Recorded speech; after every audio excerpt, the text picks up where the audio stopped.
Good evening, council and community. Lazakamati Omateo. I call this meeting on September 15th, 2025 at 7:02 p.m. We'll start with our land acknowledgement. The City of Albany recognizes that we occupied the land originally protected by the Confederated villages of Lishan. We acknowledge the genocide that took place on these lands and must make strides to repay the moral debt that is owed to this indigenous people, specifically the Ohlone tribe. We thank them for their contributions, which have transformed our community and will continue to bring forth growth and unity. The City of Albany commits to sustaining ongoing relationship with the tribe and together build a better future for all that now make this their home. City Clerk, roll call. Councilmember Hanson Romero. Here. Councilmember Jordan. Here. Councilmember Mickey. Here. Vice Mayor McQuaid. Here. And Mayor Lopez. Here. All right, there is no closed session. We'll move on to ceremonial matters. We'll start off with our proclamation for National Hispanic Latinx Heritage Month, which will be received by Jose and the Pedroza family.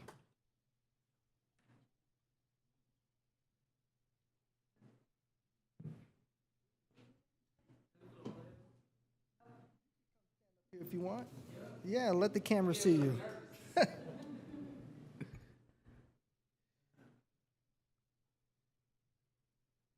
I get nervous whenever mom's around too. In recognition of National Hispanic Latinx Heritage Month, September 15th to October 15th, 2025. Whereas Hispanic Heritage Month provides an opportunity to acknowledge the diverse population of Albany rooted in ancestries from Spanish-speaking nations and recognize the contribution to our city.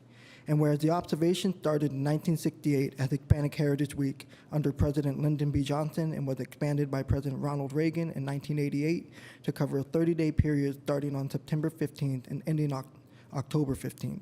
And whereas the terms Hispanic, Latino, Latina, Chicano, Chicana, Latin, and Latinx, among others, are as diverse as the ingredients we put in our pot, and each identifying term may mean something different for each person. And whereas the term Hispanic is an attempt to be inclusive of people from varying origins where the Spanish language is primarily spoken, but it falls short in accounting for those with shared experiences, culture, and tradition, whose roots originate from non-Spanish speaking countries, communities, and mixed indigenous experiences. And whereas the term Latino and Latina include a diverse group of people with roots throughout Latin America and beyond, and with a heritage connected to the original indigenous communities of Latin America and Africa prior to colonization. And whereas many diverse individuals of Latin descent and mixed indigenous roots in Albany make incalculable contributions to our neighborhoods, community, and sectors of the economy, and we are a greater and more vibrant place because of them. And whereas in the City of Albany, people of Latin descent and mixed indigenous roots make up over 12% of the population, and the city looks forward to increased collaboration with our diverse community at home and abroad. And whereas Hispanic Heritage Month 2025 theme, Collective Heritage, Honoring the Past, Inspiring the Future, honors the rich heritage and resilience of Hispanic and Latinx communities while also looking forward to the creativity and promise of future generations. And whereas this celebration also acknowledges the important, though often untold roles and achievement of Hispanic Latinx Americans who have played in our history, identity, culture, economy, literature, invention, sports, science, medicine, and politics. And whereas educators and advocates alike with resonating identities are powerful examples of academic achievement, cultural pride, and self-knowledge, and a commitment to our youth future and educational equity. And whereas accomplishment in Albany's local elected offices and appointment to city advisory bodies demonstrate the effectiveness of representation of such identities. And whereas Latin-owned businesses and vendors such as Brezos, Five Tacos Beers, Casa Oaxaca, Equilibrium Construction, among others, contribute greatly to the city's economic development and diversity. And whereas the City of Albany would like to acknowledge and recognize the Familias Latinas de Albany parent group for their ongoing work to support, promote, and celebrate the interests of Hispanic Latinx students and families in Albany. And whereas the City of Albany would like to also acknowledge and recognize the efforts of local youth in Albany at Albany Middle and Albany High, with a particular emphasis on the recognition for Albany High's Connection Latina Club. And whereas Connection Latina membership not only provides visibility of diverse identities, but also ensures sustained campus community engagement amongst peers, which speak deeply to this year's Hispanic Heritage Month theme of the promise of future generations.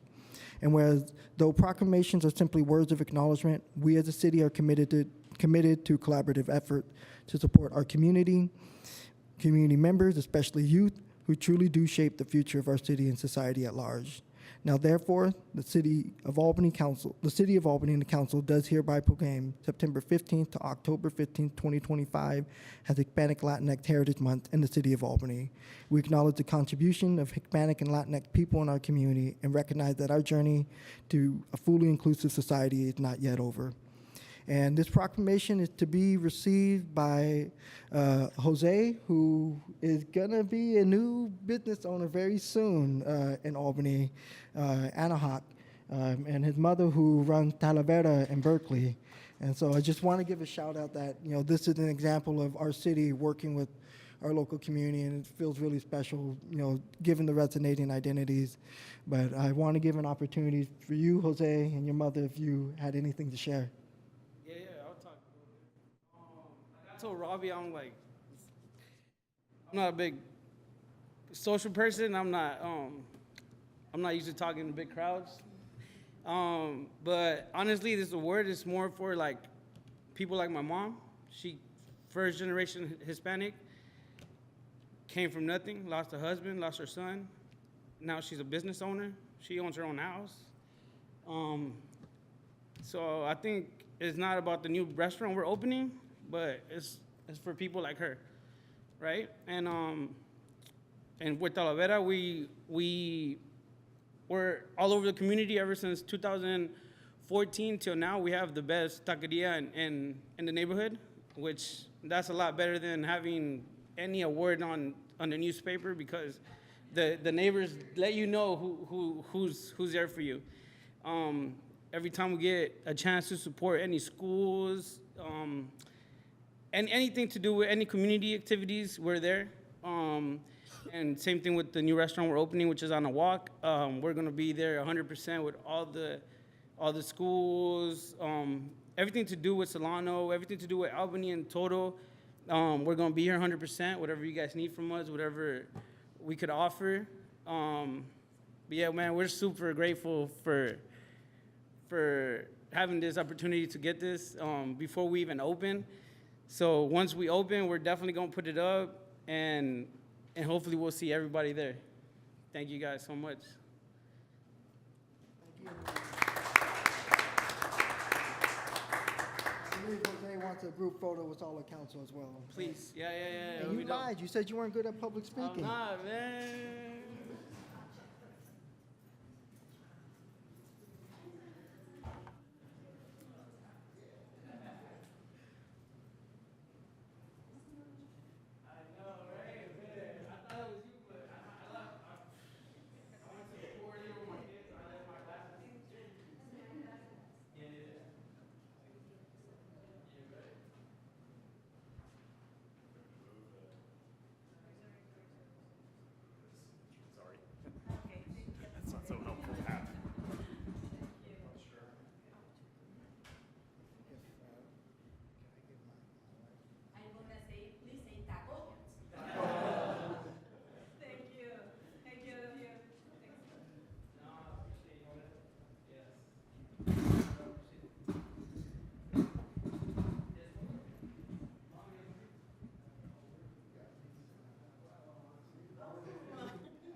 I love your mural.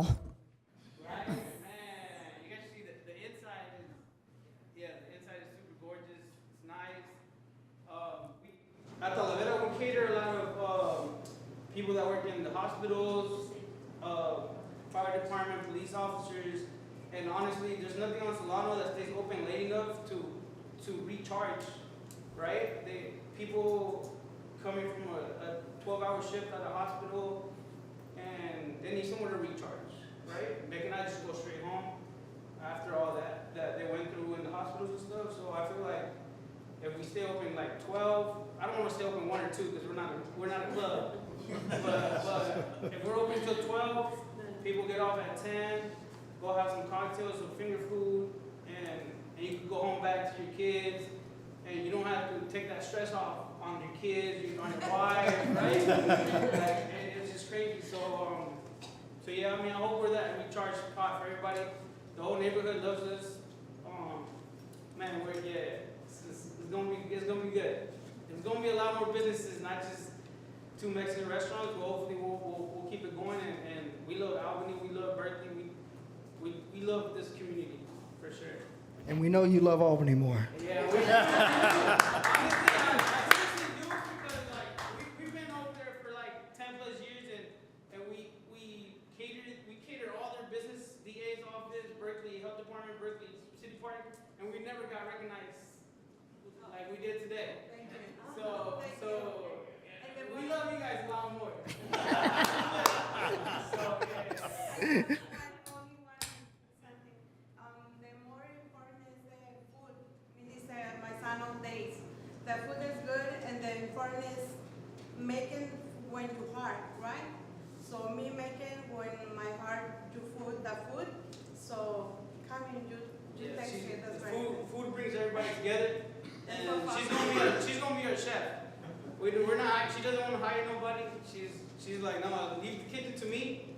So you know it's gonna be good. It's gonna be her, like 2 older ladies from Oaxaca, from another place in Mexico. We're gonna bring all those flavors together, and food brings everybody together. She hates it when I say people are coming for my cocktails, but she's like, no, they're coming for my food. So we appreciate it though. Thank you guys so much. And you'll see a lot of us more out there. Thank you guys. Thank you so much. I feel like that was a codified appeal to us council members when we get out late too. I didn't know they were open that late. But yeah, no, as we close out that proclamation, I want to acknowledge the strides that the city and city staff have been making in working not just with the Hispanic and Latinx community, but many of our diverse communities. And we see it, we feel it. And, being the first Latino mayor in Albany, it's always special this time of the year to be up here and to bring the kids and bring local business owners and make them feel like they're truly part of the community. So I thank you all for your effort, especially city staff. With that said, we'll move on to our next proclamation, which may be even more bedazzling and important. City of Albany is turning 117 years old. Vice Mayor Peggy McQuaid will be reading our proclamation from the dais. And let me start by saying I was not there. And I'm going to read that from here. And I'm reading from here very intentionally that we did not select anyone to accept this proclamation tonight. This proclamation is for every member of our Albany community. Ourselves up here, city staff, all of our residents, all of our businesses, everyone, this is for you. City of Albany Proclamation, celebrating the City of Albany's 117th anniversary of incorporation, September 22nd, 2025. Whereas the City of Albany was incorporated on September 22nd, 1908, and whereas Albany today is a family-friendly and vibrant city that is economically and culturally diverse, with walkable neighborhoods and thriving businesses, outstanding schools, and an active community. And whereas groups of Ohlone people are the first known people who lived in the area, including at the base of Albany Hill along Cerrito Creek. And whereas in 1908, area residents protested the dumping of Berkeley garbage in their community by incorporating and becoming the city of Ocean View. And whereas in 1909, the name of the city was changed to Albany in honor of the birthplace of the city's first mayor, Mayor Frank Roberts. And whereas in 1927, Albany voters adopted the city's first charter, giving full control over its own governance. And whereas the City of Albany is a sanctuary city committed to protecting the rights of all people in our community and creating a safe and welcoming city, one in which we celebrate our differences and learn from each other, one in which we are proud to raise our children. And whereas the Albany City Council has adopted a mission statement that reads, "Albany is dedicated to providing a healthy, safe, and accessible city that serves our diverse community." And whereas Albany remains a unique and welcoming place that celebrates all members of the community and includes one-of-a-kind businesses, inviting parks and open spaces, and fosters a strong sense of community and civic pride. And whereas September 28th to October 4th, 2025 marks the city's annual Albany Local Week to support and celebrate the amazing businesses, parks, attractions, and uniqueness of our city for one entire week, now therefore be it proclaimed that the Albany City Council acknowledges all residents, businesses, visitors, community members, and staff for their contributions to our city, and encourage all to celebrate the City of Albany on its 117th anniversary of incorporation. Signed, Robin D. Lopez, Mayor.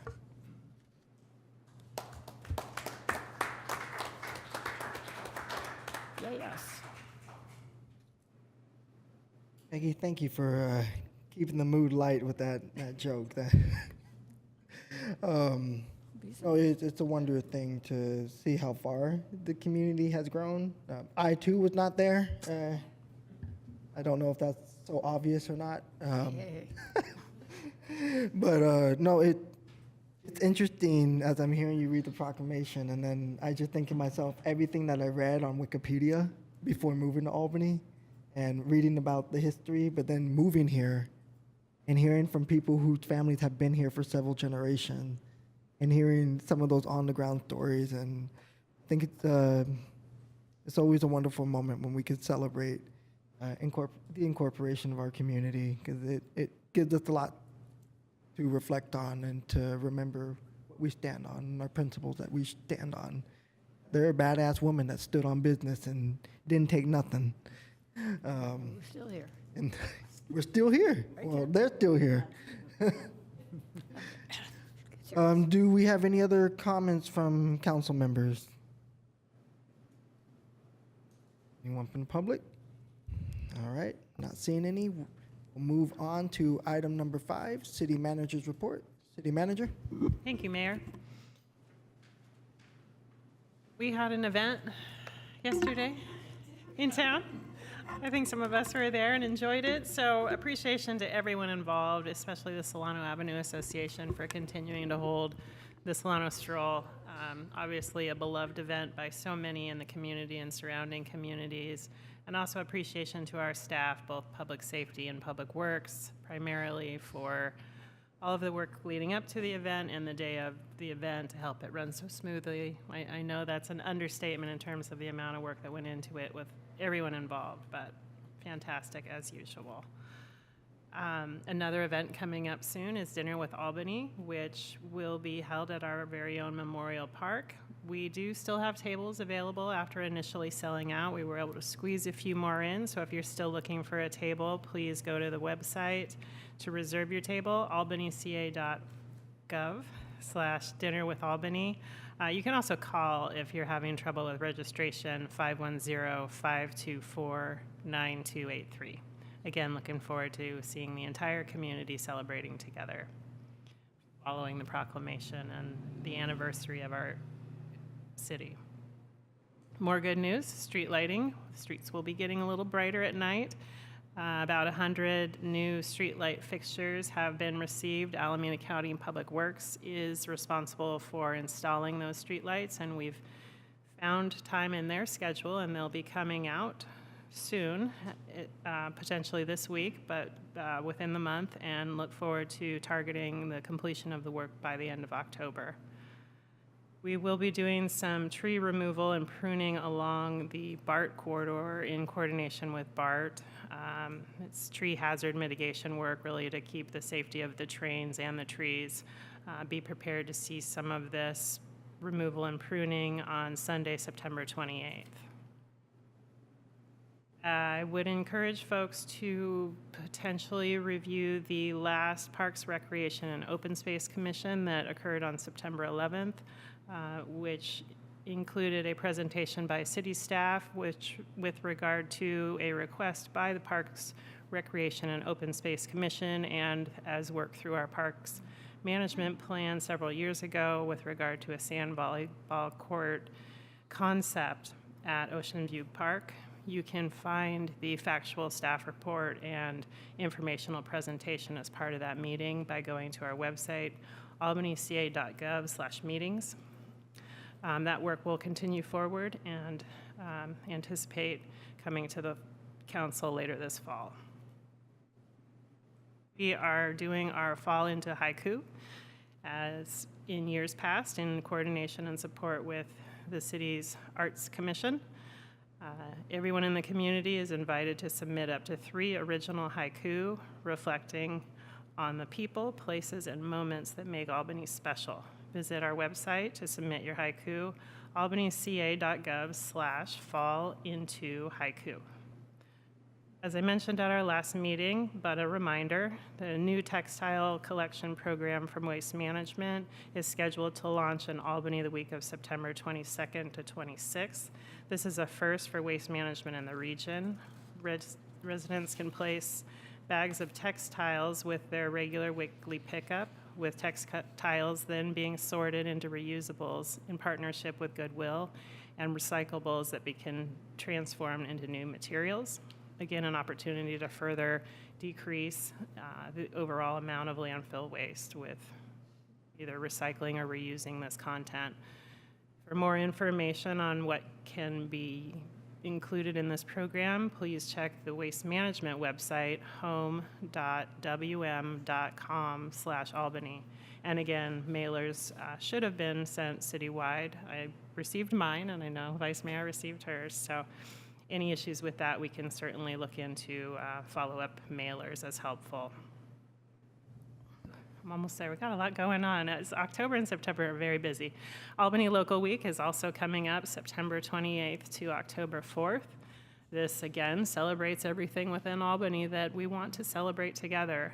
Events that will be occurring during the week include Taste of Albany on September 28th, hosted by the Albany Rotary Club, an outdoor movie on September 28th, presented by the Albany Film Fest, the Best of Albany Awards Gala on October 1st, presented by Albany Chamber of Commerce, the Albany Business Expo on October 2nd, and Dinner with Albany on October 4th.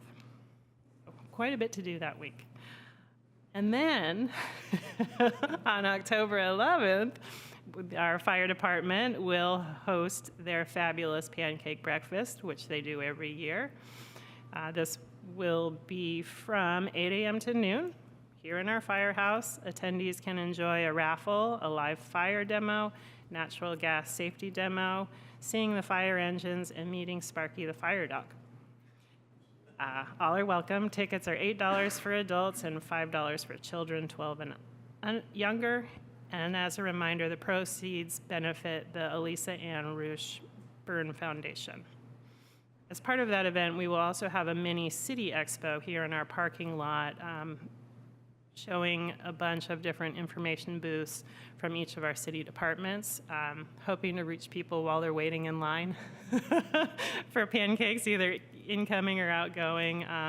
Really just another way to reach out to the community and answer questions. Best of Albany, voting is now open for Best of Albany 2025. Visit albanycachamber.com/bestofalbany to let the Albany Chamber of Commerce know your favorite businesses and organizations in Albany. The top 3 in each category will be recognized as representing the best Albany has to offer. Voting is open until September 21st. And that concludes my report. Thank you, City Manager. Do we have any questions from council? I'm just curious, had the City of Albany or Berkeley or SSA established approximately how many people were there for the Solano stroll? Because it felt a bit more packed than the last couple years. I don't think they have those numbers back yet, but the fire department is their kind of estimation.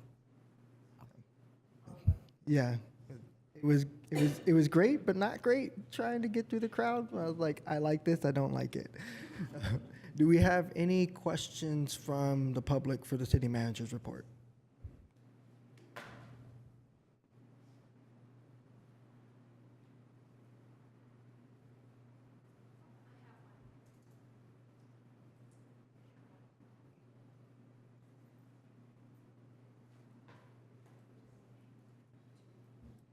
Catherine, go ahead. Line?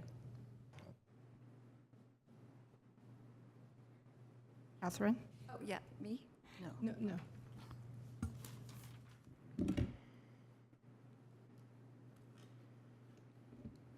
Okay, go ahead.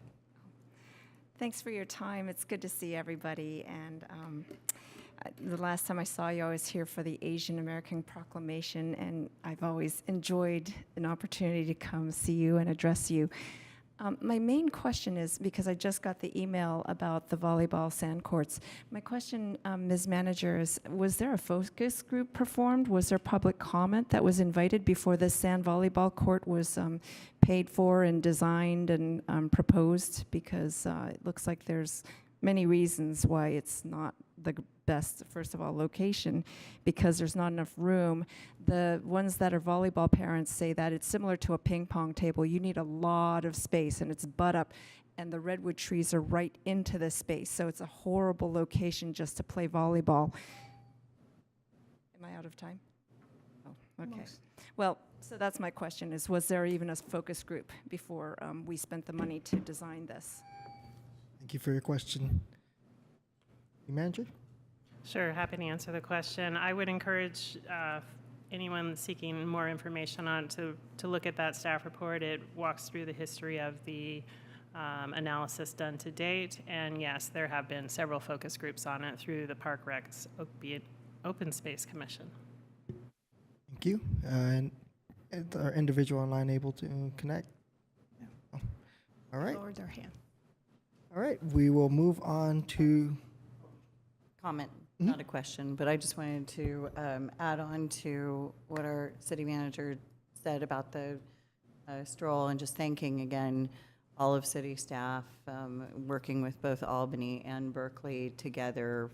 Love the fact that our departments can work together so seamlessly, and for everything everybody did, and the community really seemed to enjoy it quite a bit. Very, lots of compliments all that day. People were having a great time, and, you know, it's really just wonderful always to see and thank the staff and our community and everyone else that gets involved, and it's just a wonderful event. And next year is number 50. So, yeah, thank you all. And thank you, Jen, for making sure that everyone had their VIP signs.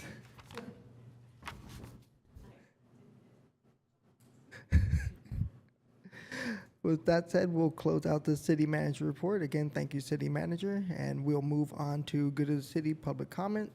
This is for persons desiring to address city council on items that are not on the agenda. Please note that city policy limits each speaker to 3 minutes. City clerk.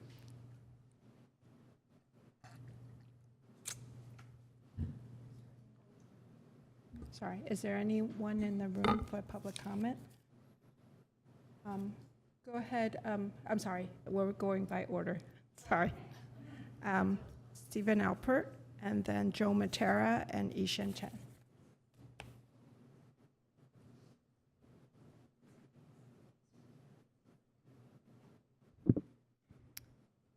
Good evening, and I am Dr. Stephen Alpert.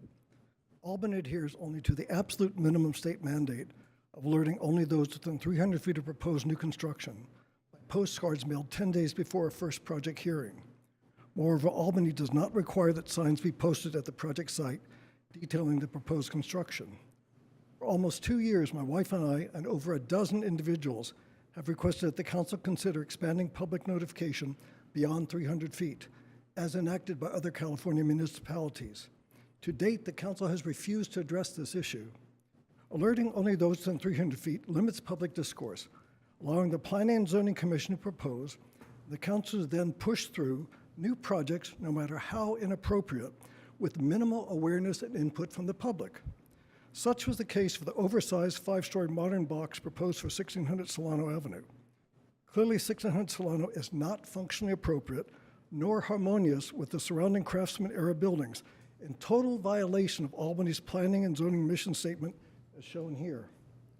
Of note, council members Mickey, Lopez, and Hanson Romero were not on the council in 2022, when 1600 Solano was approved, and then Councilwoman McQuaid appropriately objected to the project and called for further deliberation, as did several Albany residents. Over the course of 5 months, select council members and the city attorney initially refused to provide the existing state laws which purportedly precluded expanded notification. While clearly not settled, let's assume, as Councilman Jordan and YIMBY law assert, that uniform noticing distance is required. Accordingly, the issue of varied notification based on project size is no longer a matter of contention.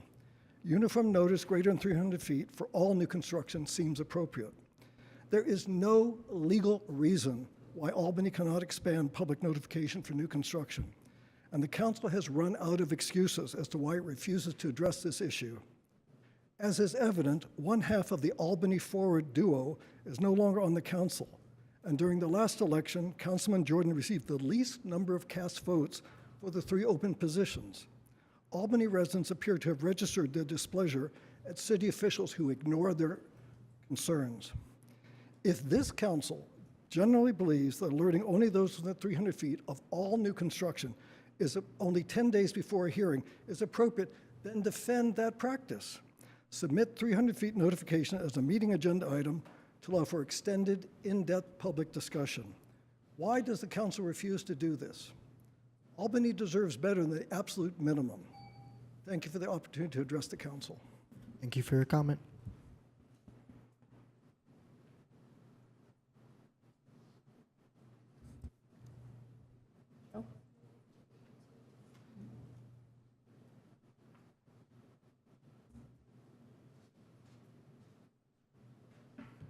Okay, my name is Joe Machera, and I'm a Albany resident.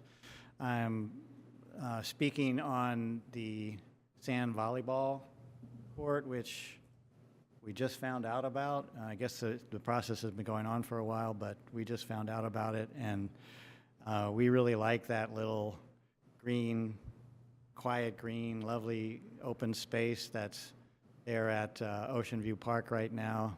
We're hoping that that doesn't get taken away.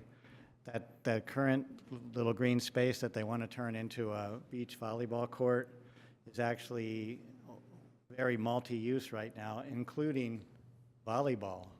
There's actually poles there for volleyball, and people can play regular volleyball right now, which has up to 6 people on each team. That could be 12 people playing at the same time. And beach volleyball is intended for just 4 people at a time, 2 people on each team. In order to make the court, you'd have to dig down 3 feet through the roots of the redwood trees that are right adjacent to where this, and they actually overhang this court, where this court is supposed to go. And that is probably going to be devastating to the root systems of the redwoods, that beautiful little redwood grove in Ocean View Park. And I think that probably a better idea. It's actually going to cost a lot of money too, to design and build and then purchase hundreds of tons of sand. Build a drainage system underneath the sand. And when we could just buy a net, the existing holes that are already there, so people could play regular volleyball, which a lot more people play anyway than sand or beach volleyball. So anyway, I hope that that doesn't happen, that we keep our beautiful little green space, and that maybe you just put a net up there instead of this very complicated and expensive beach volleyball. That's it. Thank you for your comment.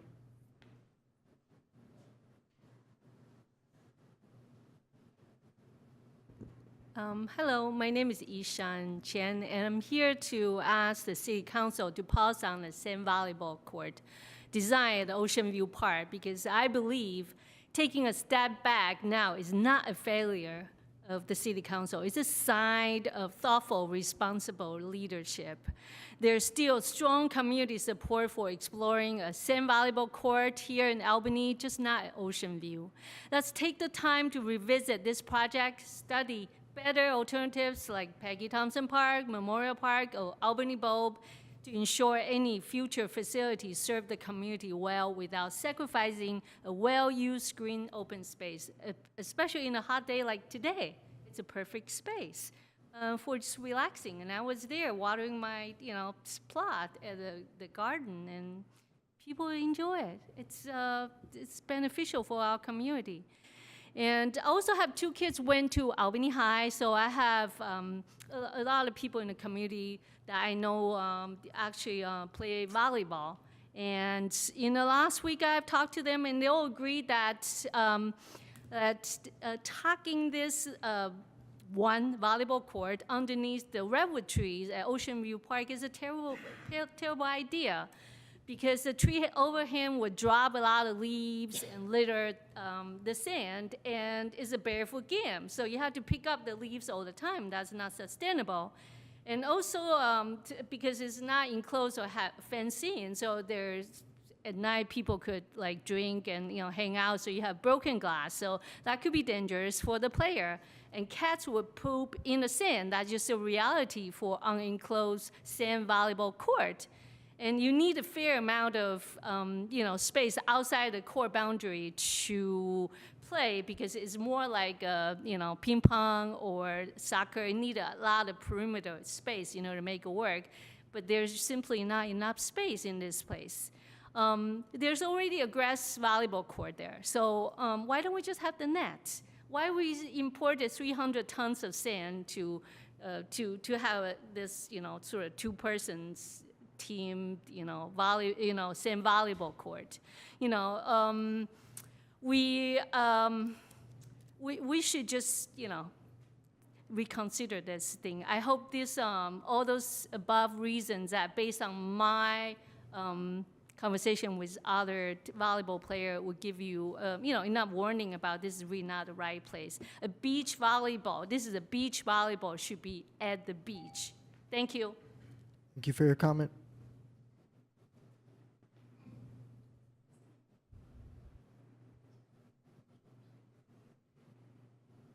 Hello. Good afternoon, evening. My name is Jean Wu. I've spoken before. I'm a longtime resident of Albany and member of the Albany Climate Action Coalition.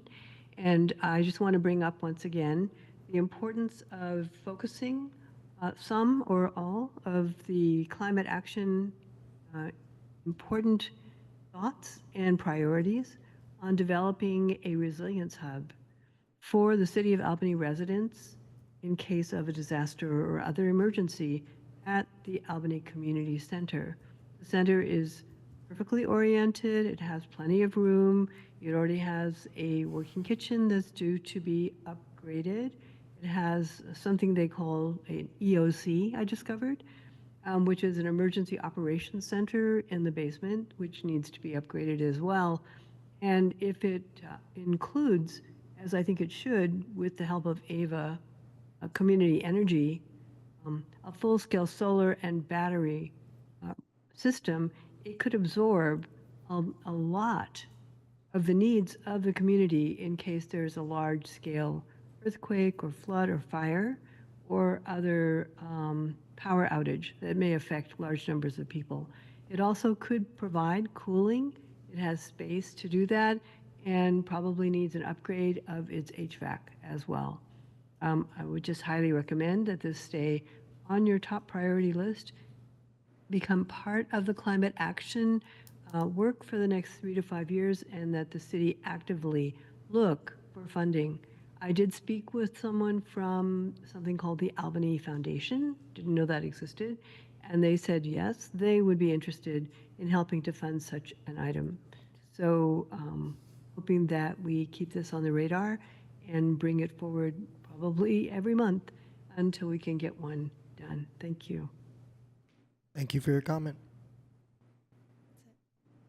All right, that concludes our Good of the City public comments portion. We'll move on to consent calendar. Consent calendar items are considered to be routine and can be enacted by one motion. Does anyone from council wish to pull an item from the consent calendar? Not seeing any. Do any from the public wish to pull an item from the consent calendar? I'll move consent. All right. I'll second. All right, thank you. City Clerk? Vice Mayor McQuay, Yes. Mayor Lopez, Yep. Councilmember Hanson Romero, Yes. Councilmember Jordan, Yes. and Councilmember Mackey. Yes. Motion carries. Thank you very much. Now moving on to item number 10, unfinished business, street tree management plan, and directing staff to initiate actions required for plan implementation. City staff.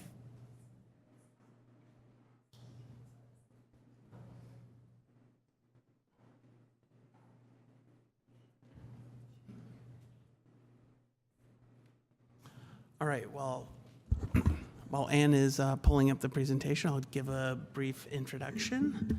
So good evening, my name is Mark Hurley, and I'm the Public Works Director here at Albany.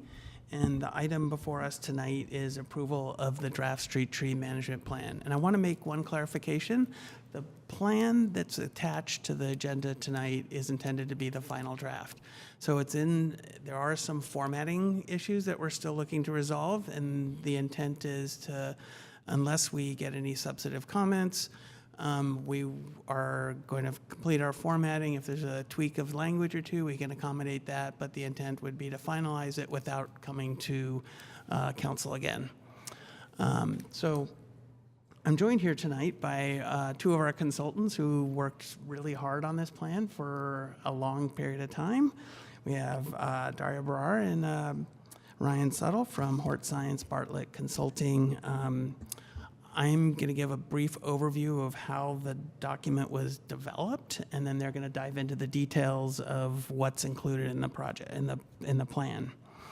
So the plan has its foundation in several of our policy documents, including the general plan, the climate action and adaptation plan, and as well as others. And the overall goal is to provide a framework for the city to better manage its street trees as a resource. And this includes recommendations on planting goals to increase street tree canopy and species diversity. But then it also looks at some of the areas that I'm really passionate about are how we maintain our trees and making recommendations, how we can use our resources more efficiently and clarify, and this is a big one for me, responsibilities with respect to planting, maintaining, and removing trees. So really excited about this aspect of it. We chose to execute this project or develop the plan in two phases. The first phase is we developed a street tree inventory that we completed in 2023. This is very similar to what we've done on some of our infrastructure systems, namely the sidewalks and street lights. So here we go out and survey all the trees. We collect information such as the tree location, the type. We do a basic condition assessment. We take pictures of it, and we actually even identify locations, tree wells that don't have trees. And we incorporate that in our GIS system. And this is already proved useful to us in having more information about how we can manage trees. And when something happens, we have some historic information. So this is going to be our repository for all data going forward on our street trees. The second phase, which we're going to hear about tonight, is development of the plan. And throughout this plan, this is something we've worked closely with the Parks, Recreation, and Open Space Commission. We went and made several presentations at various stages throughout the project, development of different chapters on different topics to receive feedback that's been folded into the final plan. We've also made presentations to the Climate Action Committee as well as the Transportation Commission. And then engaged the public directly in in online surveys, and these were done by, we've had a couple of Civic Spark Fellows that have worked on this throughout the time of the project, as well as we attended, with Daria and Ryan, we attended the 2024 Community Expo at the Community Center, and more recently, this last May, at the Citywide Planning Expo. Both, the draft plan was presented to both the Parks, Recreation, and Open Space Commission and Climate Action Committee this past June, and both bodies unanimously voted to recommend that the city had approve the draft street tree management plan. So with that overview, I'll turn it over to the real experts. Thanks, Mark. I'm Ryan again, and yeah, Daria and I are very excited to be here today. I think we've been here for 2 years. We might be on our third Civic Spark person, so it's been a long time coming, and we're really excited to share this with you all today. So if you want to switch to the next slide, or do I have a keyboard up here?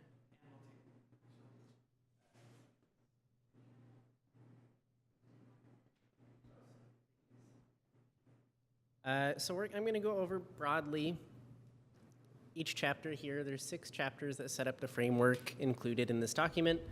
One starting with the introduction and context, much of which Mark already talked about, understanding the City of Albany, the land, and the history of this city.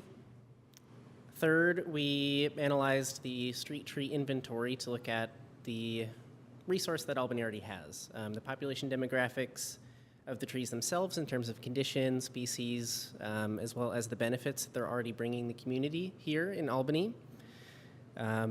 In Chapter 4, we investigate current tree management and protections in the city for street trees. And number 5, which really is weaved throughout the whole context of this plan, is the community perspective. So the multiple times we went to the Pros Commission, the various community meetings and surveys that we've done have shaped this whole thing, and this is just memorializing that process in Chapter 5. And Chapter 6 is strategy and action. What do we do once we have all that information and context, the recommendations that we feel are going to make the street trees in Albany a valuable resource into the future for the community. So next up, Chapter 1, introduction and context. Why care about street trees at all? Why am I here today? They deliver ecosystem services like cooling, shade, capturing air pollution and improving air quality, wildlife habitat value, and carbon sequestration and storage. They also provide social sustainability. Businesses that have street trees tend to have more revenue, more walking traffic. It makes it more comfortable for people to walk around. I'm sure much of the people at the Solano stroll this past Sunday were more comfortable under trees than outside of the tree canopy. That ties into the economic sustainability, and we also want to be careful about equity. The benefit of trees are localized to where the trees are planted. The tree population has to be equitably distributed, so these benefits that they are providing are also equitably distributed throughout the city. Why a street tree management plan? So this is an investment in important public green infrastructure to match management with overarching City of Albany goals outlined in the CAP and the general plan with community vision we gathered throughout the process. Next slide, please. So Chapter 2 here is understanding the land and the history, these 14 neighborhoods that make up Albany. Obviously, it's largely developed and residential, and we really wanted to make sure that we were connecting with these other city planning efforts, namely the general plan and the CAP. The CAP, by name, calls for an urban forest management plan, which considers private trees, park trees, and things like that. Our scope was narrowed to trees growing along streets in the city of Albany for this project. Next slide, please. So Chapter 3 gets into a little more detail into an analysis of the resource that the city already has. And looking at canopy cover, an analysis of the tree inventory that was completed in 2023, and then an investigation into the ecosystem services that these trees provide. So moving from the broad to the narrow scale here.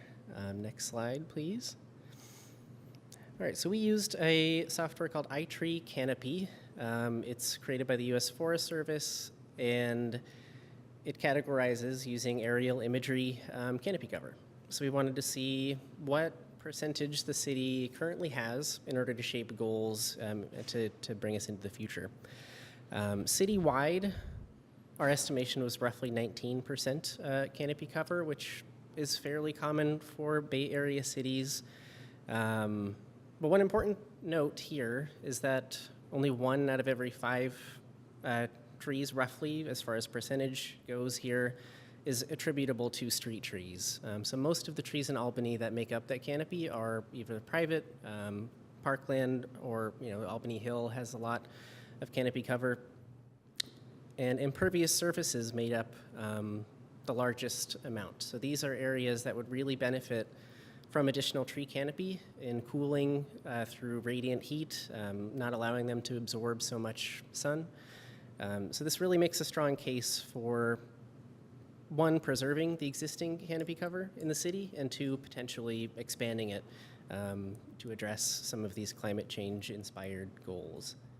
Next slide, please. We also wanted to look at the distribution of these trees, again, to address that equity prong of our framework. And as we can see here, this is a graph of Albany categorized by neighborhood, with street tree canopy cover being the variable here. So the darker colors have lower canopy cover. Take, for instance, Solano Hill at around 1%, where the neighborhoods in the east, getting up into the hills, have more street tree canopy cover. We wanted to do this to frame future planting efforts. Obviously, there's a lot more that goes into planting a tree than just the existing canopy. We have to navigate utilities, available space in the sidewalk, and different infrastructure considerations. But this is a place to start where we want to make sure that we're addressing this in the best way that we can in the future. Next slide, please. The estimated benefits of the street tree canopy. I won't read every one of these things here. They're in the report. But it just goes to show that these trees that only make up a portion of Albany's canopy are already providing a whole lot of benefits to the community in which they're planted. This offers raw amounts in terms of pounds of these materials, but also relates them to a dollar amount that's a little bit more accessible to someone like me who can't so much visualize 690 pounds of sulfur dioxide. But every year, these trees benefit the community to the tune of roughly $53,000 in air pollution benefits. Next slide, please. Carbon sequestration and storage. So this first row is sequestered annually in trees. The second row is the carbon that's already in the tissue of these trees, already stored away. And this is quite a valuable number, $1.3 million with an additional $50,000 every year worth of carbon. So we want to make sure that we're protecting these large trees that are the most effective sequesters and storers of carbon in the forest. Next slide. When we look at the condition of trees that were included in the street tree inventory, there's actually some really encouraging news here. 56% were in good condition and 37% were in fair condition. So the trees are in good condition. They have potential to serve the landscape over time and to bring those benefits to the community. Fair condition trees differ from good. They have minor, moderate structural defects that can be managed over time. Poor condition trees are things that may be declining, decayed, topped, and have more severe defects. And those are proportionally rare as compared to the fair or good condition trees. So we have a valuable population of trees that's in generally good condition. Managing them effectively is going to allow those benefits to be delivered to the city. Next slide. If we look at the most common species, so these are the 15 most common species in the street tree inventory, categorized by mature canopy size. Most are small maturing. Albany has limited space in the right-of-way, and sometimes it's the best choice. But in order to grow the tree canopy, we really want to encourage these larger trees to be preserved where they're appropriate. We do see some here that have historically caused issues with sidewalk repair. Those wouldn't be appropriate to plant in the future. But here we get an idea of what is here, what's performing well, what maybe we need more of, and what we potentially should steer away from based on the proportion of the forest that they already represent. Next slide. Through our communications with the community, we learned that native trees are very important. Where they fit, they're a really good choice, and they're underrepresented in the street tree inventory right now.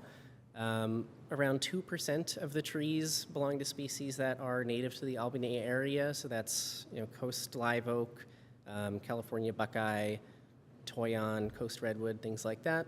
An additional 0.7 are native to California, but not the Albany area, so things like valley oak, which are more native to the interior of the Bay Area here. But this presents a really good opportunity to meet community goals of increasing native tree populations by planting them where they fit the site. There's room to do that here. Next slide.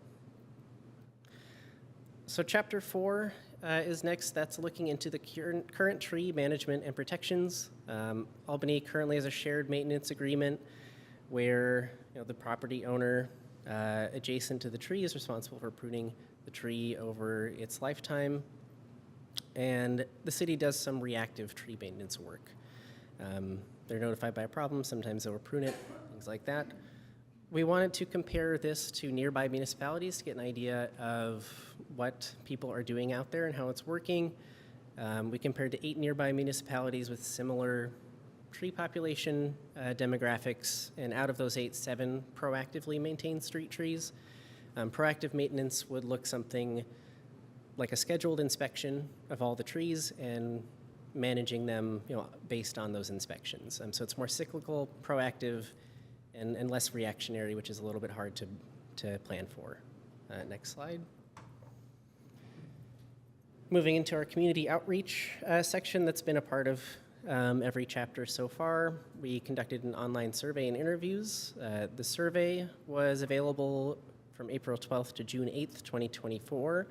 And we got a good number of responses, 188 individual responses to this survey with questions oriented towards overall perception of trees, the opinion on how trees are managed currently in Albany, and advice and input regarding future management and policies. Our goal with this was really to understand what the community wanted out of their trees, how current policies are or aren't meeting their expectations and needs, and how we can use that to shape the rest of this document. We also interviewed residents who had undergone a street tree removal process to listen to how that worked for them, to shape our recommendations with that as well. As Mark already mentioned, we went to the Albany Community Expo, the Albany Citywide Planning Expo open house this past May. Those were both really fun events. We got to give out some seedlings. Who doesn't like that? I've still got a couple extras growing in my backyard that nobody took home. It was a great time. It was really, really heartening to see how much the community cares about trees here in Albany, and how much they want that resource to be protected into the future. We also had meetings with the Pros Commission for these 2 years, 2024, 2025. For each chapter, you get iterative feedback to make sure we were on the right track. And in June of 2025, they voted to recommend that City Council approve the plan. Next slide, please. So chapter 6 is really the exciting stuff.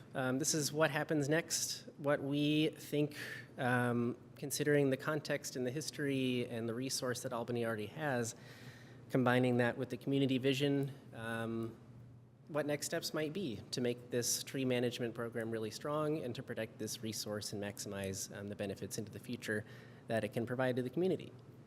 So ideally, all the actions will be pursued, but we have to consider budget, time, staffing constraints, things like that.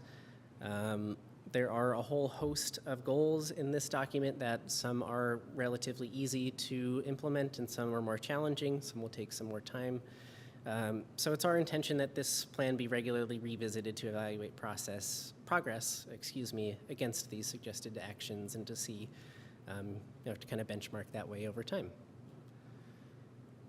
So here are our goals and objectives and key points to reach those items. I don't believe we really have time to read through each of these one by one. Our main objectives are grow the urban forest and to define responsibilities and support improved maintenance practices in the protection of these trees. Objective number 3 is to connect with the community around tree stewardship and really get the community involved in management of these trees. Street tree management generally is not successful if you don't get community buy-in and the people don't want the trees there. Next slide, please. So our next steps here, obviously, is to incorporate any feedback we get today. As Mark mentioned, it's really more of a design draft. All of the items, all of the subject material is there as a result of this, fairly finalized.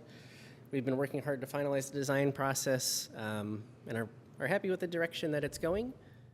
Potentially vote for adoption, and then Mark has the easy enough job to actually implement the thing and figure out how to make it work. So that's all that I've got for today, I think. Thank you. Thank you very much. Do we have any questions from council at this time? One or two. Thank you for your presentation and for all the work you've done on this. When I look on Solano Avenue and I see the trees that are there and the tree wells, they're real tripping hazards. Mm-hmm. As we go forward, first of all, are there plans to remedy that? And maybe not part of this process, but something to be cognizant of. But how do we create a better design going forward so we're not planting trees in wells with more tripping hazards? And if I can ask one more question, then you can answer them. I know we're talking street trees, we're not talking backyards or whatever. But I hope that we are thinking about, I'm trying to make this into a question now, where there are already street trees, is there a way to incorporate some flexibility? So if there's already trees like in someone's front yard, and maybe their planter strip is really narrow, there's a little flexibility there that they might be not counted in the street tree canopy, but they're still recognized that they're doing the job and they're in basically the location we want. Can that be incorporated into the plan somehow? I'll start with the first question, the tree well tripping hazards. We want to encourage the city to plant an appropriate tree for the size of the location that it's in, obviously avoiding any camphors, things that have known to cause problems in the past. Mark has been working with the sidewalk repair program, doing some creative work in expanding tree wells in some repairs that may reduce future need for them. Do you want to spend any time talking about that? Yeah, with specific to Solano, and you're thinking the large trees there, I think what we were going to be doing, similar to what Hort Science helped us with, a year or two ago, maybe, where we had a couple of the failures of those trees. We actually surveyed all the large trees up and down Solano and did a presentation of them and did some selective removals. So that's something we're keeping our eye on, but ultimately, those trees are large for the locations, and we'd have to manage that. And if there's ever a redo of that, we would incorporate right-sized trees. But I think in some of these cases, it's not the tree that's the problem. It's the fact that the round well is, perhaps as far below the sidewalk grade to where people walk and they step in it and they fall. I mean, I've seen people do that, just crash. So this would be the metal grates? Yeah. Okay, so yes, that we actually ran into one of those on the stroll. And this is what we have been doing, and we're going to keeping more of an eye on this. We'll pop the grates out and we'll fill any divots or low points with compost or mulch to bring it up to grade to mitigate the tripping hazard. Because what happens is they fill the tree wells and they kind of lift it up from the middle, and there's not much you can do with it other than remove them and fill the hole or the depression. So going forward, it sort of becomes part of the maintenance of whatever trees you plant. Yes. Perfect. Thank you. All right. And then to address the private tree comment, we saw that as an important consideration, especially framed by the fact that most of the trees in the city aren't street trees. So one of our recommendations here is to investigate protection of private trees in the city and looking at what that might look like. Yeah. Thank you. Do we have, yeah? Just have a question, because obviously we've, a lot of people working with insurance issues and stuff, and just trying to keep the defensible space around the homes, make sure that they don't get, canceled by their insurance companies. And so I'm kind of curious how that plays into, because some of our street trees are very close to actual homes or potentially growing into or over some of the homes. How are we managing that aspect? You want to take this one? Yeah. Hi, Daria Barrar. Nice to see you all again. Yeah, so it's a huge issue. Insurance companies dropping people for having limbs over their homes and stuff like that. One of the things that we're hoping to address with increased management of public trees is situations like that, so that there's a limited overhang and more defensible space, what have you. I'm also on a committee with our one of our professional organizations to try and address this issue, because it is so important to have trees in our communities, in our urban forests, and defensible space when you're talking about an urban environment is a lot different than when you're talking about the WUI areas, or areas where there's a lot of open space and those urban wildland interface areas. It's very different than an urban environment. So there's no good answer at this point, except to say that trees are super important, and that having trees in an urban environment is vitally important to our communities. So I hope that somewhat addresses your concerns. Thank you. Any additional questions from council? Thank you, Mayor. Thank you, staff. Thank you, consultants. It's been a long tour. Appreciate all the work. Objective 1, Action 1, Key Point 1 is to plant approximately 170 trees per year. Current approach is adjacent property owners actually volunteering the public property next to them to have a tree. What happens if 170 locations are volunteered each year? I don't think that's going to be an issue, just based on what the planting numbers we've seen over the last 5 years that we've reviewed. I think a lot of communities are trying to shoot for 98% stocking rates, which the City of Albany has plenty of space at this point. And just with a removal and replacement each year, I don't think it's going to be a stretch to get to 175 a year. If it does change in the future, then that goal can shift. And the goal is what it is for now. And that's what we've kind of seen over the past 5 years. What is stocking rate? Stocking rate is just trees planted in the right-of-way, so spaces that are available for planting. Is that spaces that have already been essentially cleared and have a tree well, or spaces where, because I mean, there's the whole Either a tree well or an open parkway, yeah, would be a vacant stocking rate. Does that explain it? Yeah. Yeah, okay. Albany's a ways from that, and some of the areas that were identified having low rates. But yeah, so I would just encourage staff to think, because with each year that passes, I think it's getting harder and harder to find those adjacent property owners who are going to volunteer. And my preference would be to keep going at the 170 rather than attenuating that number. So obviously there'll be policy discussions around that. In the index at the end, there's the I guess a standard or guidance for width per species, and I guess that's parkway width. So I noticed that they're large relative to Albany for the most part. So like live oak is 10 feet. The block that my wife and I live on and we're fortunate to move to in 1996 has had a live oak since then.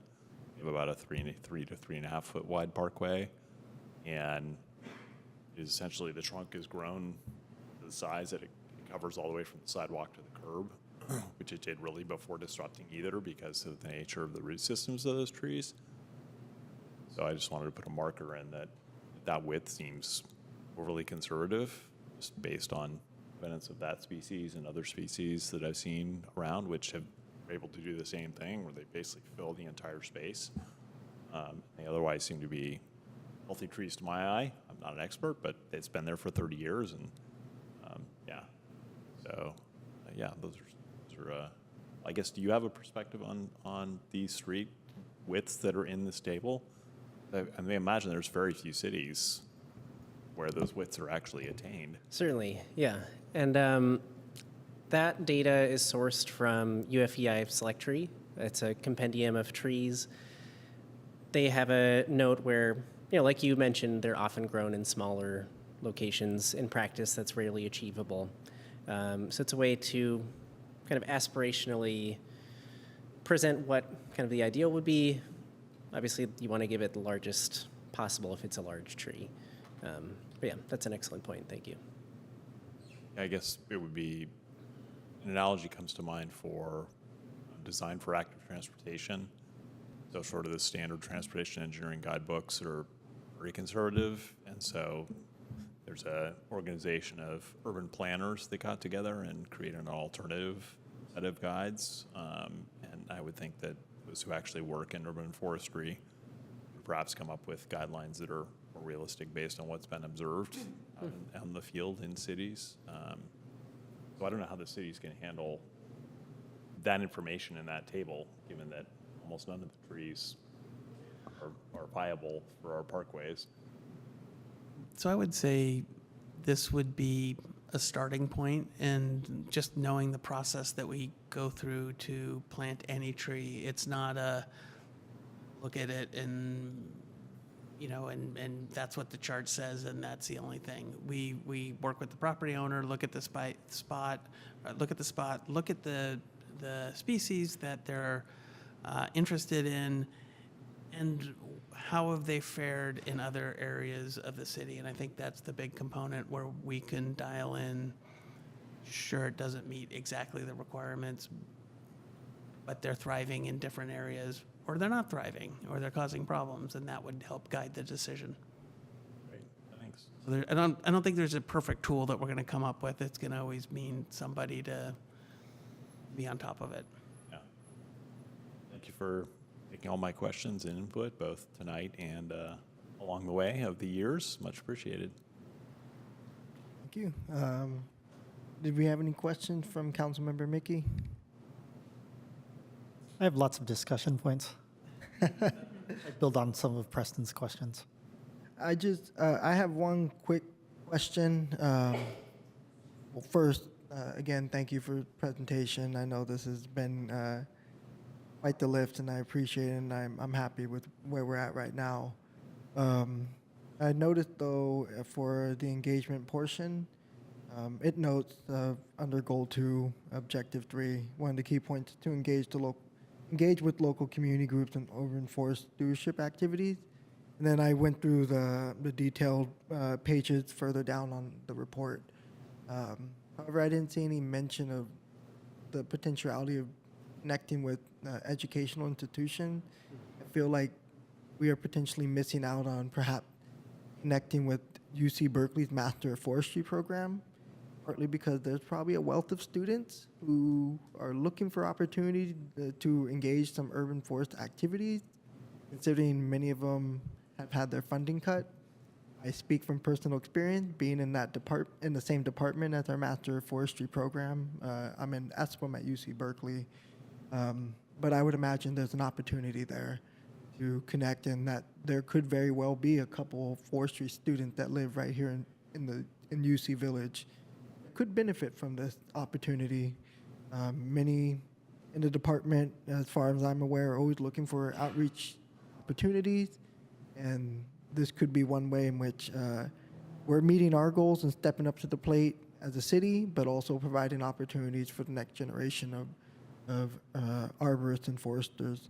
I was just curious if that has ever come across as a conversation point in terms of engagement, or if that's something that could be, doesn't need to be codified, but is that something that could be addressed? Yeah, that's an excellent idea. We had started out, thinking about community organizations that exist in the city, but that's a creative approach to that. I really like that, especially considering funding cuts and the program at Berkeley. I think that could be a valuable partnership for the city to investigate. Yeah. Thank you. Mm-hmm. Not seeing any additional questions from council. I'll move it to the public. Are there any questions from the public? Not seeing any questions from the public or comments. We'll move on to discussion. And it sounds like Councilmember Mickey is ready to discuss. Yeah, I just really want to thank you all for the work that you've done. It's been been really incredible to work with you all and see the process that you all do. I have joked at council many times. You had me at street trees, and you really had me when you said GIS.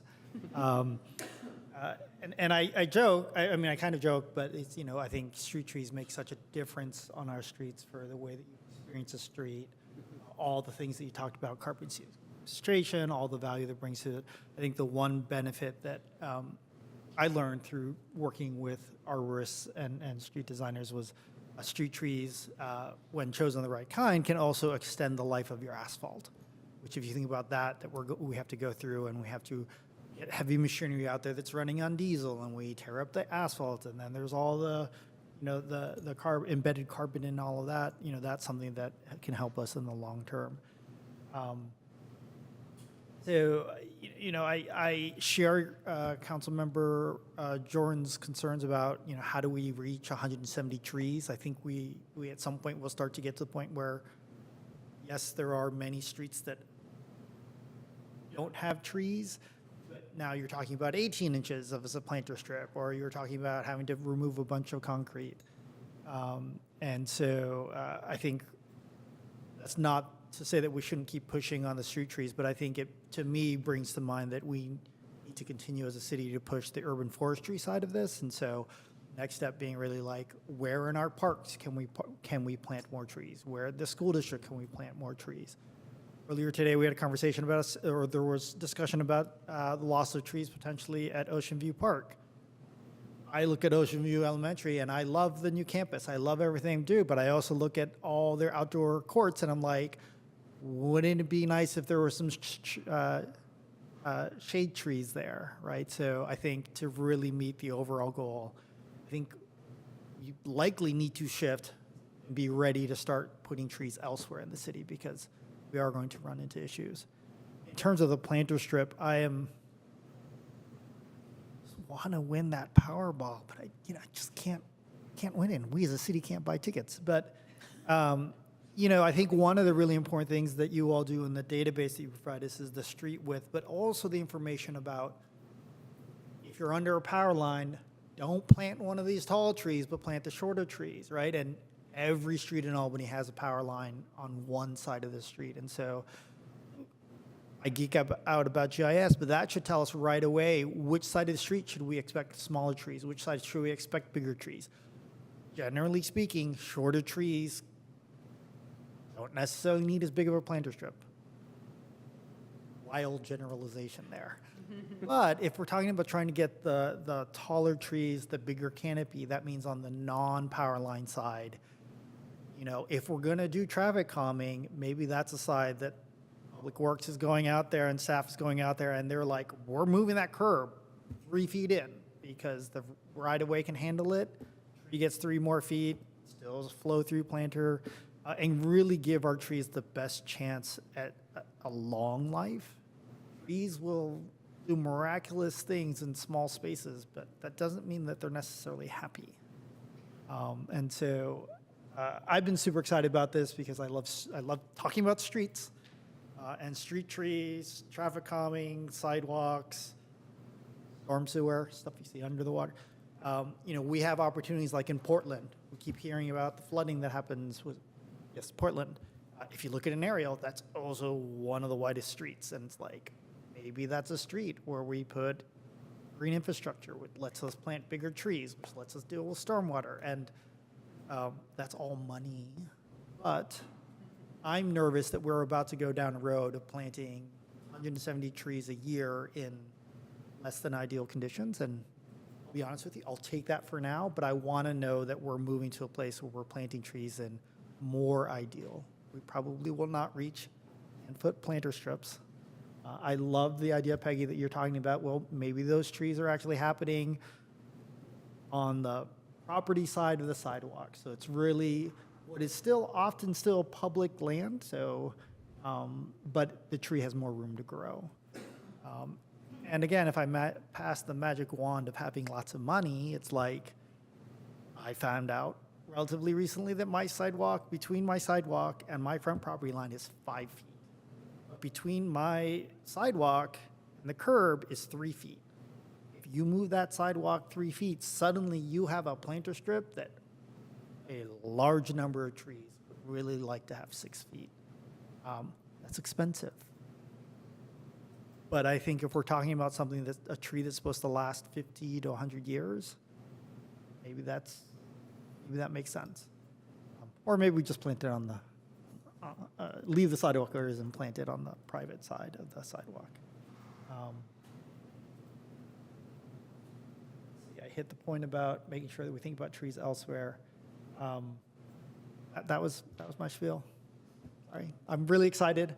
I'm looking forward to this be adopted. I'm really looking forward to seeing some city standards on planter strips and maybe some ideas about, tree, what are they called when you over dig in like on Solano Avenue, so the tree is actually planted like 2 feet down. So it's got a huge area to grow. Sorry, I don't know what it's called. I don't remember. It's not a tree well. I don't think it's called a tree well, but I'm excited. So I'm waiting for the details. Well, I'm assuming we're at a good point to perhaps entertain a motion, unless there's any further points for discussion at this time.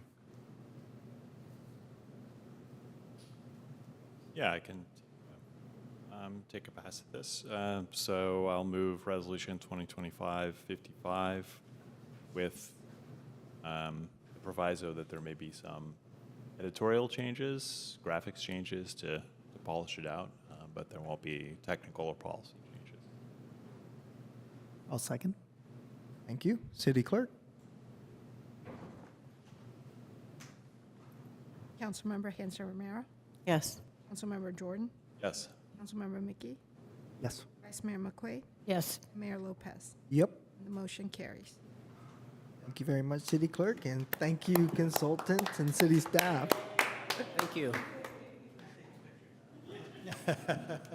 Now, all we need is Councilmember Mickey to win the Powerball, and we're good. Well, technically, we need the city to win Powerball, but since the city can't buy a ticket. But you buy the ticket. What a tax break. You give the city a couple of $1 million. All right, moving on to item 11, new business. We'll start with item 11-1, amendment to management and confidential employee benefit booklet. City staff. Yes, good evening, Council, Mayor Lopez. The action before the Council tonight is an update to the city's management and confidential employees benefits booklet, revising provisions related to longevity pay and uniform allowances for public safety chiefs to comply with California Code of Regulations 570.58, and to clarify the existing approved benefits. The management and confidential employees benefits booklet outlines the benefits available to all management and confidential employees of the city. The benefit booklet is updated periodically to reflect any changes to the benefits offered to this group of employees, as well as any legal or regulatory changes. Updates to the benefit booklet that are needed to clearly reflect existing benefits previously approved by the City Council and ensure compliance with the previously mentioned code. The updates also include changes to gender pronouns in the booklet. So for the Council's information, we have the red line version of the booklet with the proposed changes, as well as the proposed final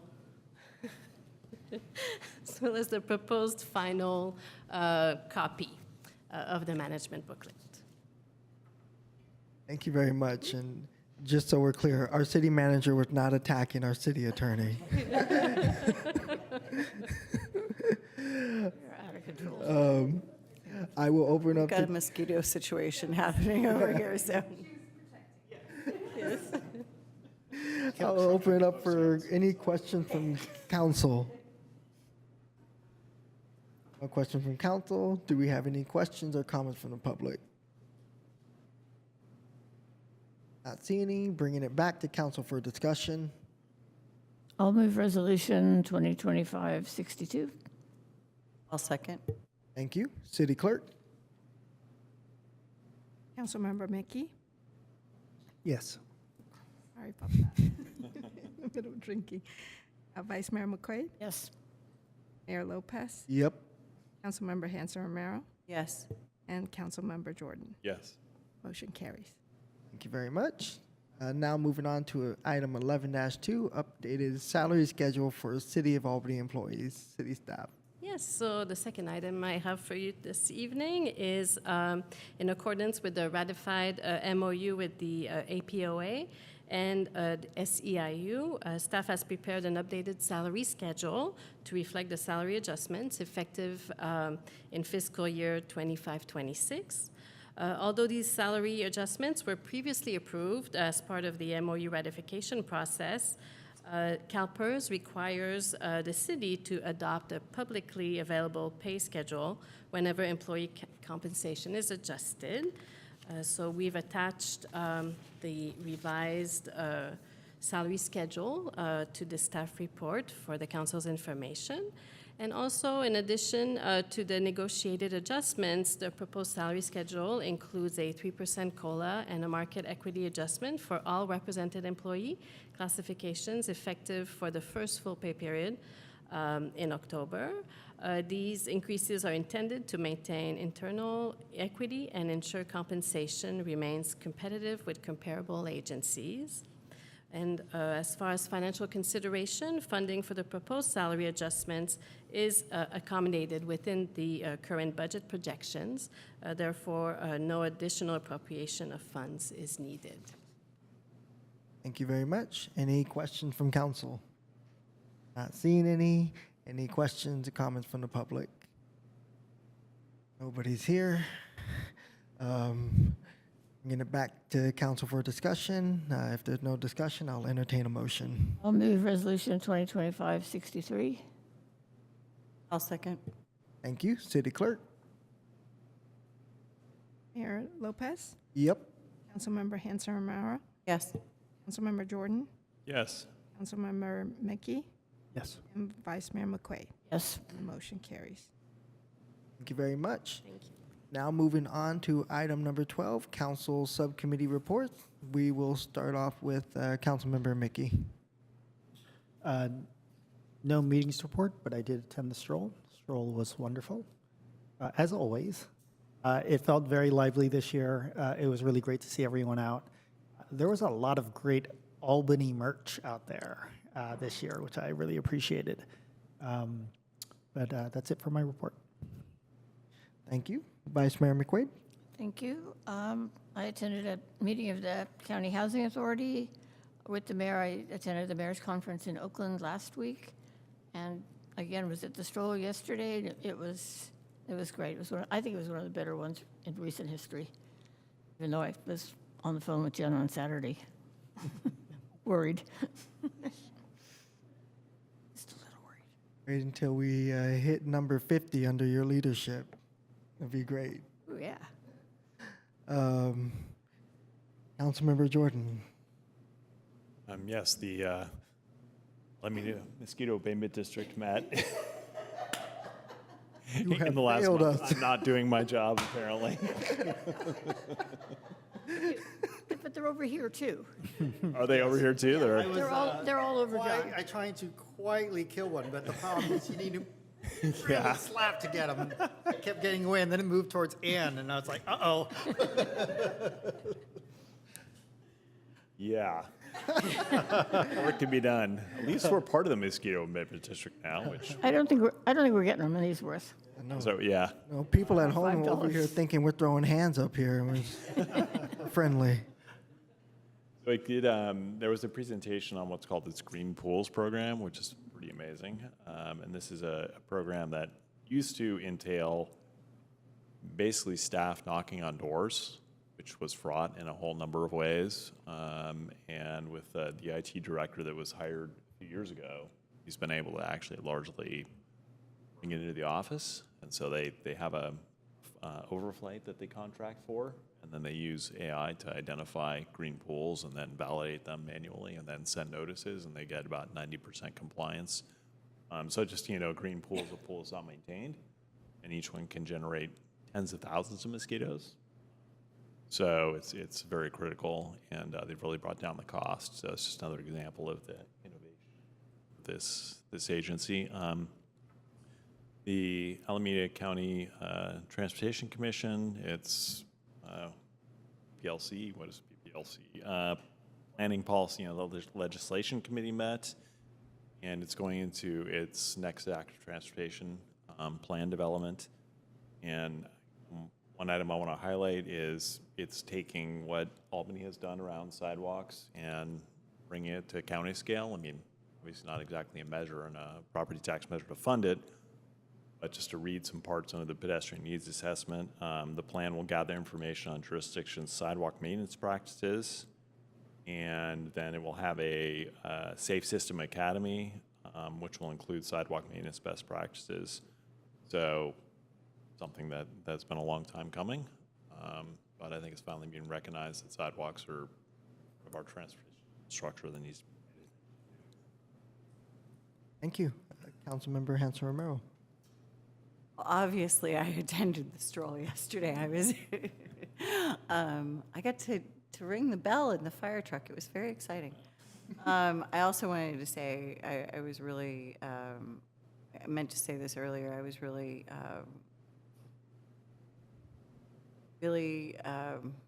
what's the word? So pleased and so honored and so, just the respect for our officer, George Krebs, who was not with us for the first time in I don't know how many years at the stroll, and to see his memoriam on the side of the vehicle that led the parade was really, really special, and so very thankful for that. Moving on to one of the other things about the stroll is that we have all sorts of different organizations and everything, waste management and different organizations. In fact, the vector control people are usually there too. And one of the things, so I attended the Stop Waste, and Stop Waste works and partners with a lot of these other organizations that also come to the stroll. Berkeley Food Pantry, different restaurants and other organizations that, as I come to find out when I met with them last, is that all of the food recovery programs and agencies that are working on really collecting food that is still usable, and collecting it from different areas, grocery stores, food delivery services, restaurants, and just being able to recover that amount of food that's still great and nourishable to many other people in the community, and being able to really find ways to make those pathways work of gathering, sorting, organizing, and redistributing before a lot of food goes to waste. So it was a great presentation, and I'm sure Stop Waste has a presentation on their website about it, so that people can start to learn more, and just the amount of agencies and everything working together to really go after this important piece. So that's it. Thank you. As far as my activities, I had attended the mayor's conference as well with Vice Mayor McQuaid in Oakland. I will just note, we did get a pretty interesting presentation about local wildfire coalition group. It's comprised of several cities around here. Perhaps an opportunity for Albany to also be in those conversations, especially now more than ever. But it was interesting. It was my first time ever being in the African American History Museum in Oakland. I passed that building many times as a child and many times in my adult life and never had been in there. It was also just an interesting feeling being there, knowing just a couple blocks over where was a house where my father used to reside that got stripped from him due to eminent domain, and we have a 980 freeway that nobody uses. But it was very interesting to be there as a mayor of a city, someone who can make decisions and influence that decision making, and stand literally hundreds of feet away from something that was stripped from someone in my family. So it was a really powerful moment, and to be around other powerful leaders, be around our Oakland Mayor, Barbara Lee, and as she had pointed out, seeing a photo of herself in the museum and highlighting and just kind of joking tongue-in-cheek. Usually people who are there are people who've transitioned. It was hilarious, but it was a really great moment. It was a great event, and I'm always happy to be around our fellow elected leaders and hearing what's going on. And it sounds like Newark talking big game about them delivering next month, so we'll see. But nothing compares to Albany, so I'll leave it at that. Additionally, similar to other members on the council, yes, attended the Solano Stroll. It was amazing, and similar thoughts as Vice Mayor McQuaid. Something about it just felt really different, really special this year. I don't know what it was. I stayed a lot longer with my son, my chief of staff. He rolled up dressed as a firefighter, and he cheated on our city. He hopped in the Berkeley Fire Department truck. You want to talk about disappointment? And then I kind of laughed when the firefighter had shut the door on him and let him do a thing. But that moment was a reminder, though, like how community-centric our neighboring cities are, not just with each other, but with their respective community members. And seeing Berkeley Police Department and Albany Police Department just waving and smiling at him. And I say that because my son doesn't always get that interaction when he's waving at other police officers in different cities. They just kind of turn to the side, and like it breaks my heart because I'm trying to help him detach from bias that I have. And so seeing at the Solano Stroll, and not just at the stroll, not just seeing that it's coming off as something performative, is really special. And I just want to highlight, I forget the officer's name, but we had an officer in Albany who was riding his bike through the library when I went to go change my son's diaper after he had a diaper explosion. But he rolled right up, and he gave him a little sticker, and then he pulled out a throwback sticker out. It must have been older than me, but that thing definitely has some coloration to it. But it was moments like that made it feel really special, that community-centric vibe to it. And then, of course, my son, seeing that the sun was coming up and just took off his whole fire outfit. He's wearing that thing during the pancake breakfast. But then he decided to become a cholo and hopped in my cousin's 63 Impala and rolled down Solano Ave. But being there and seeing community, as always, is special. Seeing the people's faces light up, not just during the parade, but lighting up as you're walking up and down the street, just kind of blending in with the crowd. They don't know that you're an elected official, and you're just seeing how happy they are. The last thing I will say about the stroll is, Councilmember Mickey, you made me look bad. If anyone's seen him at the stroll, you've seen he was dressed pretty dapper. As my daughter's friends would say, Councilmember Mickey had that drip. He really stood me up. But no, it was great, and I do thank the Solano Avenue Association for making this happen in coordination with Berkeley and Albany city staff and all our public safety officials. And then also just seeing how quickly it turned around when everything closed. I was able to get my chief of staff in for an hour nap, brought him to go to the park at Marin Elementary, and we were able to walk back onto Solano. No cars, no vendors blocking the area, because he demanded he get fries from Catawba. But as we were walking, he's seen the big street sweeper, and he's excited because he's all trucks right now. And he just started waving and jumping. He's like, street sweeper, and they're waving at him. You know, just like that sense of community went from day to night, and it was really special. Just super special for me because I got to spend a whole day with my son. It's something I don't get to typically do anymore. Life is very busy.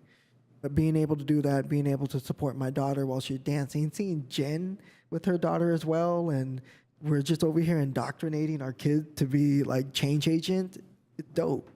But the stroll enabled me to be able to have these special core memories with my son that, I don't get to typically have. And I was worried when I woke up in the morning because my wife had to fly out to Dallas that morning for work. So I was solo. And it was not easy, but all the activity at the stroll made being a solo parent for the day much more easier. And so I do applaud everyone that was involved in that process.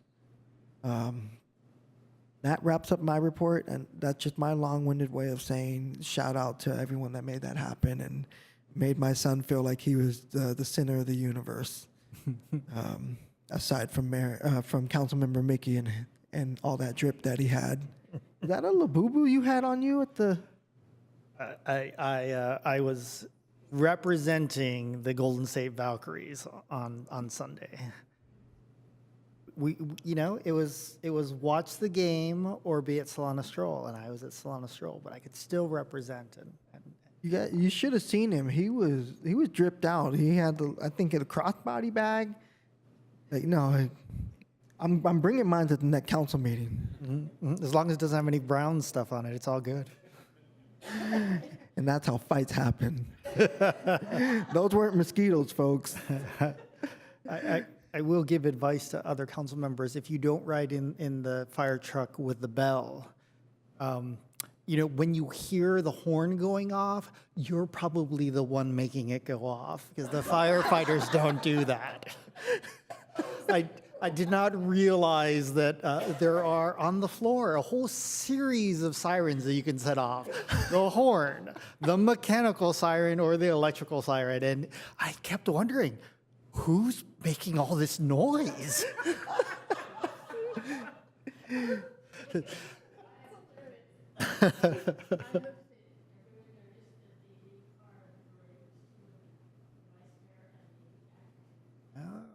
Mm-hmm. Yep. City is run by badass women. Well, and Peggy, remember, in 3 years, I've been told by the fire department that we will have a bucket truck, so you can ride in the bucket. Everyone can see. 3 years. I've been told 3 years. Yeah. Yes. Seeing no need for future agenda item. Yeah. I will move on to item number 14, announcement of city meetings. You can check our city website. And with that said, we will adjourn this meeting at 8:46 p.m. Thank you, everyone.